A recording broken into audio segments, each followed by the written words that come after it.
Hello guys, welcome to my channel. I post content to help my audience sleep better. I have also added some soothing music that will accompany you after the story. Let me know where you are watching from and what time it is there. I hope you enjoy my content before the sun. Morning in Thebes. Imagine yourself waking before the sun has even touched the horizon. The air is still and heavy with the warmth that never quite left from the day before. You lie on a mat woven from reeds, your breath slow and shallow. Your bones ache. Your arms feel like stone. But there is no choice in when the day begins. You rise in darkness.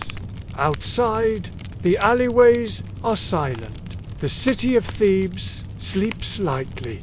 But you and others like you are always the first to rise. The workers, the makers, the anonymous hands that shape Egypt brick by brick. Your home is narrow, your walls close. They are made of the very bricks you shape each day. Sun-dried mud, straw and effort hardened into shelter. They keep out the wind, mostly. They keep in the heat, always. You step over your youngest child, still curled in sleep. Your wife stirs, but does not wake. The fire has gone out during the night, and she will light it again soon, with what little fuel she can find. Bread will be made, rough and coarse. But for now, there is work. You step out into the dawn. The air smells faintly of dust and charcoal, mingled with the distant, damp breath of the Nile. Your walk is silent, familiar, down stone paths worn smooth by sandals, past quiet homes, past doorways where amulets hang, past a shrine to a forgotten household god. At the riverbank, you find the others. Men with lean shoulders, knotted backs, and eyes already narrowed against the sun. No words are needed. You kneel and begin. The mud is cool at first, slick between your fingers, dark with the richness of the Nile. You mix in straw and sand, feeling the fibers catch and bind. This work is tactile, grounded, the weight of earth shaped by hand. You scoop the mixture into a wooden mold. You press, smooth, and lift. Then gently lay the brick in the sun to dry. Then again, tap, turn, over and over. You lose count. You stopped counting long ago. As the sky turns gold, the air thickens. The sweat comes easily, clings to your skin. The bricks form rows around you, neat and patient, waiting for heat to transform them into permanence. The overseer passes silently. He doesn't need to speak. His presence is enough. Everyone knows the quota.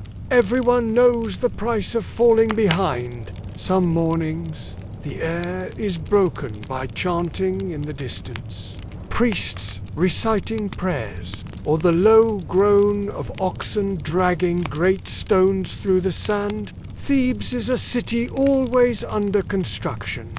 Its skyline rises like a prayer, but your gaze remains downward, fixed on the mold in your hands, fixed on the work. There's no shade where you work. Only the unyielding press of heat, and the grit of sand in your teeth. You drink sparingly. A jar passed from hand to hand warm, a little sour, fetched from the Nile in the early morning hours. Your hands are caked in clay. Even when you try to wash them, the earth stays beneath your fingernails. Your joints creak when you stand. Sometimes you imagine you are being slowly turned into stone, like the statues you help build but will never see up close. At midday, there is rest. You sit under a woven mat of reeds, The only shade 4 yards in every direction. There's no breeze today, only the hum of flies. You eat bread and lentils. Chew slowly, mindful of the sand that mixes into every bite. Some workers talk. Others close their eyes, trying not to dream of the next hours. When you return to work, the rhythm is quieter. Not slower, never slower, but less spoken. More resigned. Tap, turn, tap, turn. Sometimes you think about what these bricks will become. A priest's residence, a grain storehouse, a section of wall that will outlast you by hundreds of years. It is a strange comfort that what you make now with your hands will one day be unearthed by someone who does not know your name, but will know your work. As the sun begins to sink again, your shadow stretches longer. The bricks are neatly lined in long rows, warm, solid, drying into permanence, and your back feels like it might crack into pieces. You wash your hands at the river. The water is cool again. You breathe deeply. The air smells of silt and smoke from cooking fires rising in the city. Home is not far. You walk back slowly, the same path, but now in twilight. Children laugh in the distance. Someone is playing a reed flute. Your wife greets you with a quiet nod. She has prepared a stew with onions, lentils, and herbs. It's not much, but it's warm. You eat slowly, letting your body settle back into itself. Outside, the stars return. Inside, your mat awaits. You lie down, not because you are sleepy, but because you are emptied. And tomorrow, when the sky is still dark, you will rise. Segment 2. Akhenaten, the pharaoh who cancelled the gods now. Let us gently shift from the hands that shaped temples to the mind that dared to reshape the heavens themselves. You are still in Egypt, but the heat feels a little heavier now. The air thicker. The gods, though many gods seem to stir in quiet disapproval. This is not the Egypt of steady order. This is a time of change. Led by a man called He was not born with that name. He began life as Amenhotep, the 4th son of Amenhotep, the 3rd ruler of one of Egypt's most prosperous periods. But even as a prince, he seemed different. He walked with a strange, swaying grace. He had a long face, heavy eyelids, a slender body drawn tall and narrow. Depictions of him confused people then, and still puzzle historians now. Not handsome, not traditionally royal, and yet unmistakably royal. As a boy, he studied under priests and scribes. He listened more than he spoke. When he did speak, it was often about the sun. Not the sun as just a god among many, but as the one true essence of life. The Aten, not a god with a face or a story, but a golden disk, a radiant presence that touched all things. When his father died, Amenhotep IV became pharaoh, but he did not continue the old ways. He built new temples, not to Amen, the king of gods, but to Aten. Wide open temples flooded with sunlight, without dark sanctuaries or hidden altars. No idols, no statues, just the sky above. The priests of Amen watched uneasily. For centuries, they had held power nearly equal to the throne. They controlled wealth, lands, knowledge. They were the keepers of the old order. And now, this strange young pharaoh was unraveling it. In his 5th year as ruler, he changed his name from Amenhotep Amen is pleased. To Akhenaten, effective pharaoh. He went further. He abandoned Thebes. He founded a new city in the middle of the desert, a place where no gods had ever been worshipped. He named it Akhenaten, the horizon of Otan. Imagine it, a city rising from sand, clean white limestone buildings, broad avenues meant to bask in sunlight, palaces, homes, gardens, all constructed with a quiet urgency, as though racing against the skepticism of the gods. Life in Akhenaten was ceremonial, purposeful. There were daily hymns to the Aten, sung in soft monotone, poetry that praised the sun's gentle hand, its warmth that stirred all things. The pharaoh and his queen, Nefertiti, were shown as almost divine themselves. Not distant deities, but radiant humans touched by light. Nefertiti was powerful in her own right. Paintings showed her beside Akhenaten in ritual and rule. She was no shadowy consort, but an equal presence, regal, elegant, mysterious. But for all its beauty, the experiment of Akhenaten was brittle. Out beyond the city's carefully aligned walls, the empire still simmered. Allies needed reassurance. Rebellions flickered. Old gods continued to be worshipped in hushed tones behind closed doors. The priests of Amen, though publicly silent, were watching and waiting. As years passed, Akhenaten withdrew deeper into his vision. His letters to foreign leaders grew colder. Statues from his later years depict him less as a man and more as a symbol, long abstract, inhuman. Some say he lost touch. Others believe he reached something no one else could understand. And then he died. Quietly. Without fanfare. Perhaps in sickness. Perhaps betrayed. The records, carefully kept before, become sparse. After his death, the city he built was abandoned. Almost immediately, the temples were smashed. His name was scratched off stone. The old gods returned, and the city of the sun was left to be reclaimed by sand. In later years, when scribes listed the pharaohs, they often left him out entirely, as though he had never existed, as though sunlight had burned too bright for too long. But the memory lingers. Akhenaten, the man who tried to change eternity. Segment 3. The tomb that screamed. The curse of Deir el-Medina.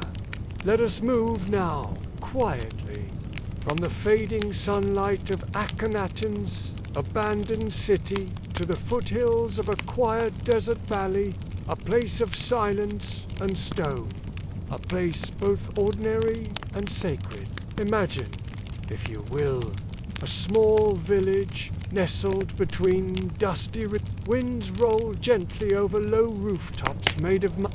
Not far beyond, sheer cliffs rise like walls, marking the edge of the Valley of the Kings. This is Deir el-Medina, the village of the tomb workers, a community hidden in plain sight. Not noble, not royal, but not quite common either. The people who lived here were chosen.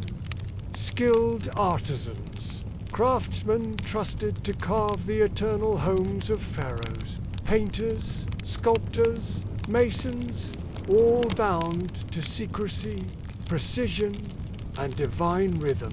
They did not build monuments for themselves.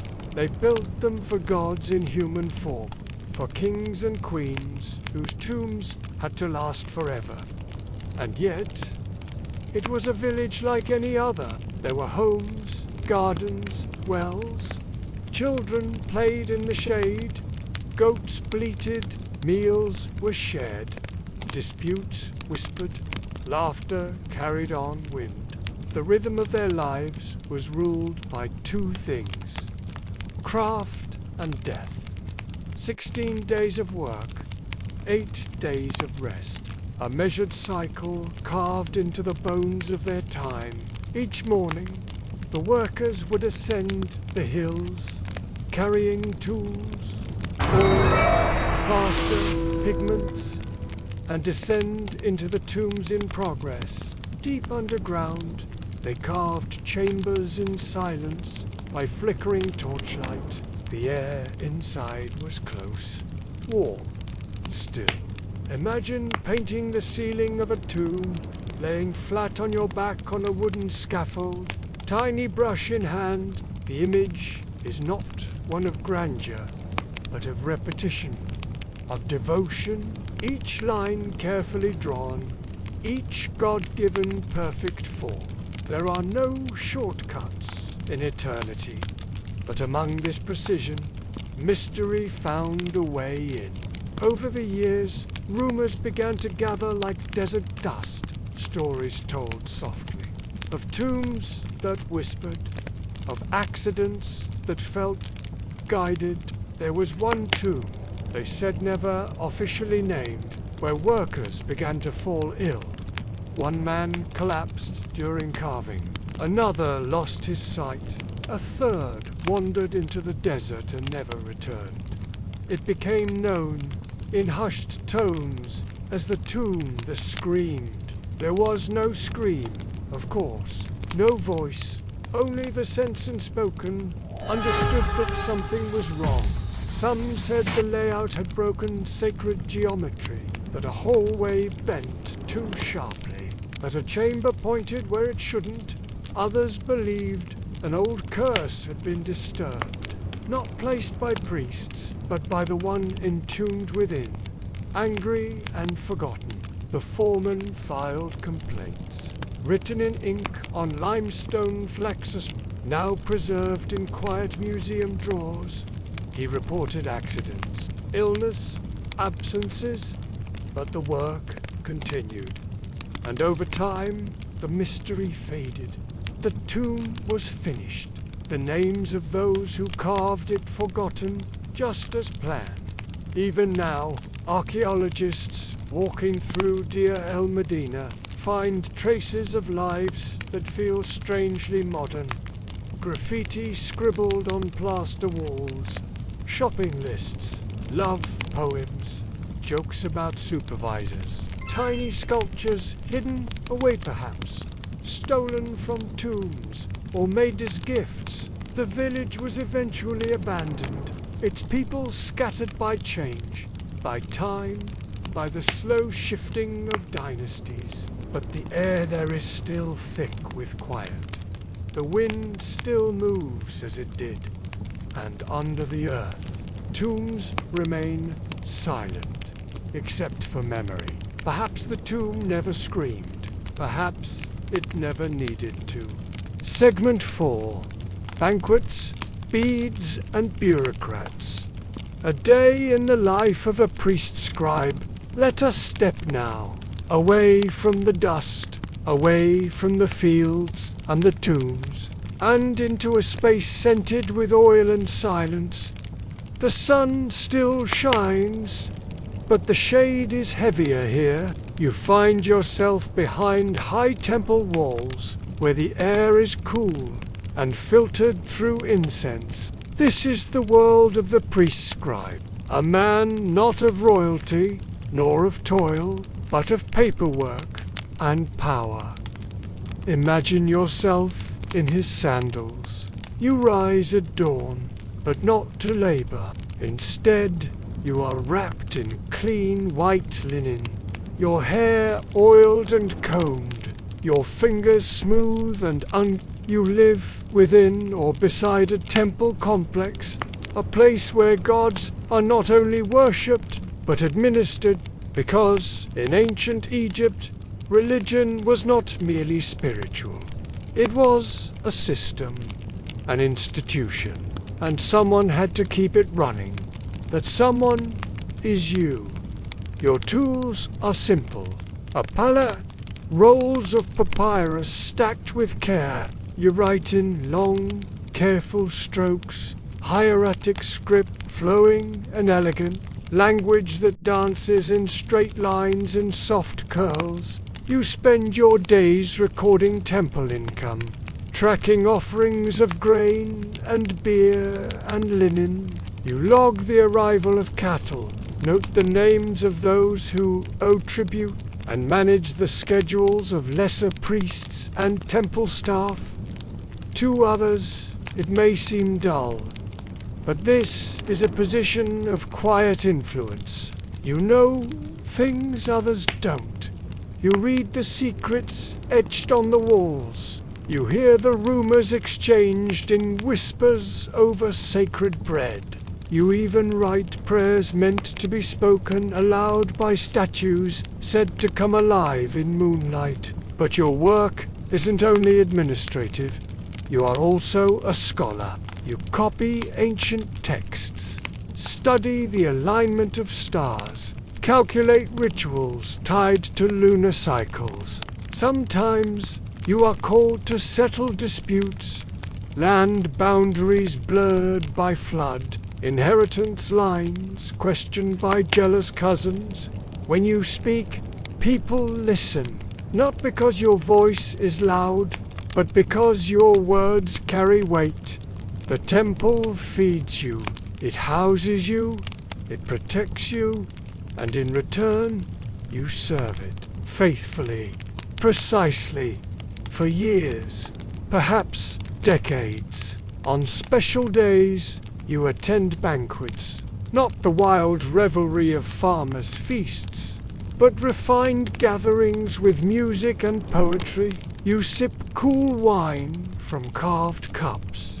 You eat roasted duck, lentils in honey, sweet dates, and fig cakes. There are garlands of flowers, musicians plucking soft notes from harps, and dancers whose movements echo the curves of the Nile.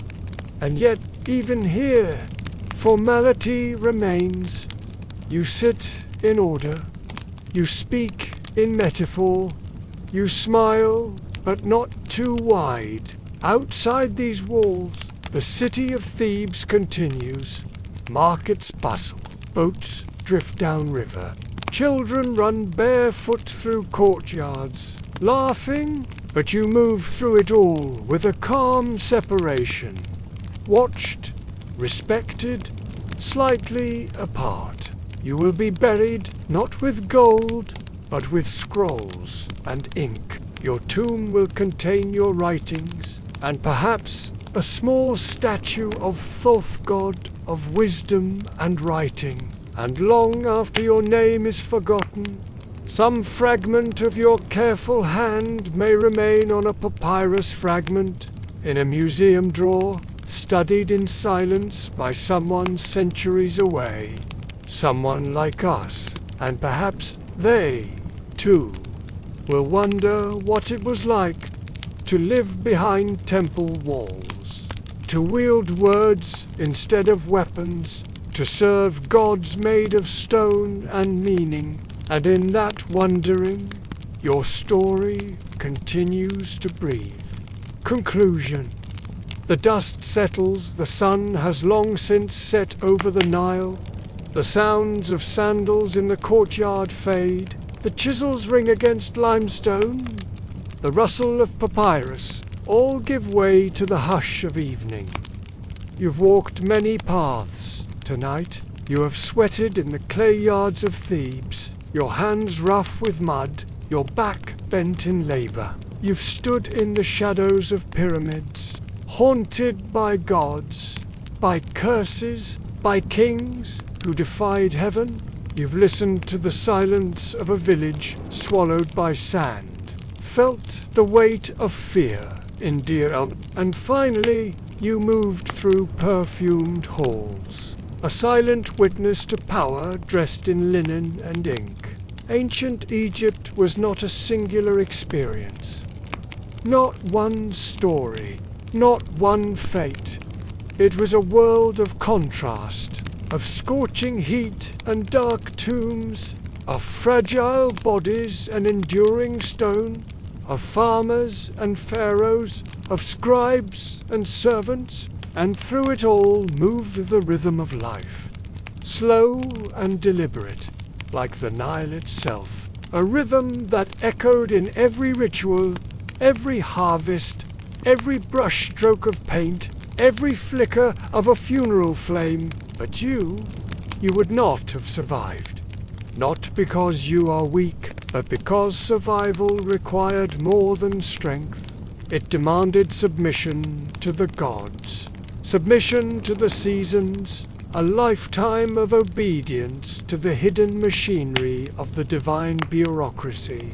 You would not have survived, but you would have witnessed, and in witnessing there is something profound, a humbling reminder of all that came before, and all that will remain long after.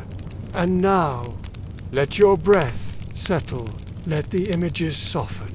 The golden sands, the temple walls, the quiet faces painted in ochre and black, let them all fade into the distance. The past sleeps deeply beneath layers of earth and time, and so, too, may you. Good night.